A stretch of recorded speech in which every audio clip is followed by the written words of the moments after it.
Quando o dia amanhecia, ela se levantava, as galinhas no ninho jogava, fazia o café e dava a rapaziada.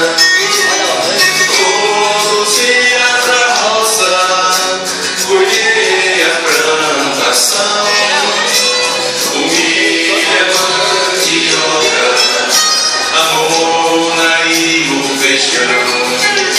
O jumento é o transporte pra levar e para trazer, com muita dedicação eu tinha que fazer. Sai da frente, tia. Quando o sol raiava, os trabalhadores chegavam, tomava o café, amolava sua enxada, o leite já tinha tirado, o gado já na manhada.